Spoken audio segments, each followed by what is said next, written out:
इसके अलावा सबसे महत्वपूर्ण, चुनाव आ रहे हैं, लेकिन उससे पहले ये राहत यानी ये बदलाव भी कि 32 रुपए सस्ता हो गया है एलपीजी सिलेंडर। लेकिन एक कमर्शियल एलपीजी सिलेंडर की हम बात कर रहे हैं। नए वित्त वर्ष के पहले दिन सरकार ने ये राहत दी है। चलिए अब आपको विस्तार से बताते हैं कि 19 किलोग्राम वाला एलपीजी सिलेंडर 32 रुपए तक सस्ता है।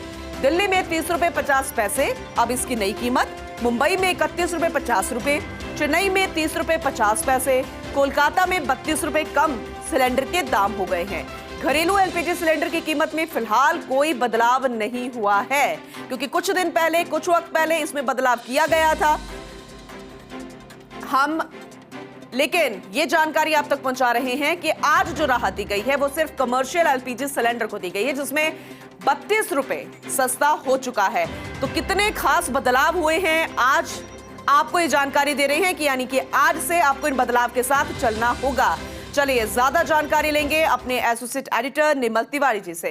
निर्मल जी, क्योंकि इस पर उम्मीद थी कि कुछ ना कुछ बदलाव जरूर होगा, जब पहले घरेलू गैस सिलेंडर एलपीजी की बात आई थी और अब एलपीजी सिलेंडर जो कि कमर्शियल 19 किलोग्राम वाला, उस पर भी राहत दी गई है। तो किन किन राज्यों में कितना फर्क पड़ेगा और किस तरीके से इस राहत को एक आम उपभोक्ता देखे, विस्तार से बताइएगा। सुप्रभात पूनम। देखिए, आज वित्त वर्ष का पहला दिन है और निश्चित तौर पर जब एक नया वित्त वर्ष शुरू होता है तो हिंदुस्तान के अंदर, पूरे देश की बात करें, राजस्थान ही नहीं पूरे देश में बहुत सारी व्यवस्थाएं बदलती हैं। वित्त वर्ष के नए लक्ष्य तय किए जाते हैं, योजनाओं का वित्त पोषण किस तरह किया जाएगा उसके लक्ष्य निर्धारित किए जाते हैं। और तमाम जो टैक्स हेड, खासकर राजस्थान की बात करें तो हमारे यहाँ 9 ऐसे विभाग हैं जो डायरेक्ट टैक्स कलेक्शन से जुड़े हुए हैं। तो उन टैक्स हेड विभागों को राजस्व लक्ष्य दिए जाते हैं, खासकर उसमें खान पेट्रोलियम है, आबकारी है, परिवहन है, विद्युत है, बहुत सारे ऐसे महकमे होते हैं जिनको नए राजस्व लक्ष्य दिए जाते हैं। हालांकि चूंकि आज पहला दिन है तो आज गुणा भाग ये किया जाएगा कि बीता वित्त वर्ष जो था 2023-2024 उसमें जो राजस्व लक्ष्यों से कौन सा डिपार्टमेंट भटका, किस डिपार्टमेंट ने राजस्व लक्ष्य अर्जित किए। चूंकि 2 आचार संहिताओं का दौर देखा, एक राज्य के जो चुनाव थे उस समय आचार संहिता का दौर था, लोकसभा के चुनाव में उसका आचार संहिता का दौर चल रहा है। तो निश्चित तौर पर राजस्व के जो आंकड़े हैं उनमें हमें वो प्रभावित जरूर हुए हैं, क्योंकि वो राजस्व लक्ष्यों को ऐसे दौर में जब आचार संहिता का दौर चल रहा हो पूरा करना बड़ा मुश्किल होता है।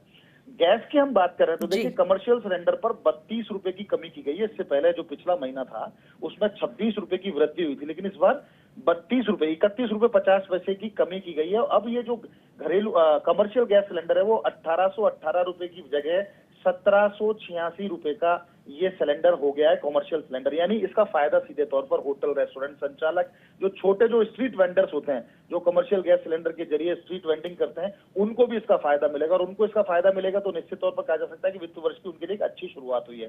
हालांकि जो घरेलू गैस सिलेंडर है उसकी दाम यथावत रखे गए हैं। पिछले दिनों केंद्र सरकार ने सीधे डायरेक्ट जिस तरह से उसमें 200 रुपए की कमी की गई थी, उसके बाद वो रेट यथावत रखी गई है।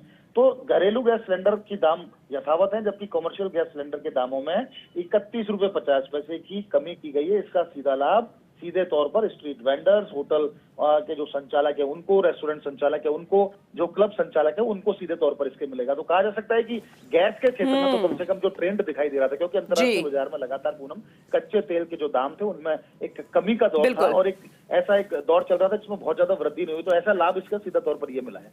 चलिए ठीक है, बिल्कुल निर्मल जी, आप बने रहिएगा हमारे साथ, क्योंकि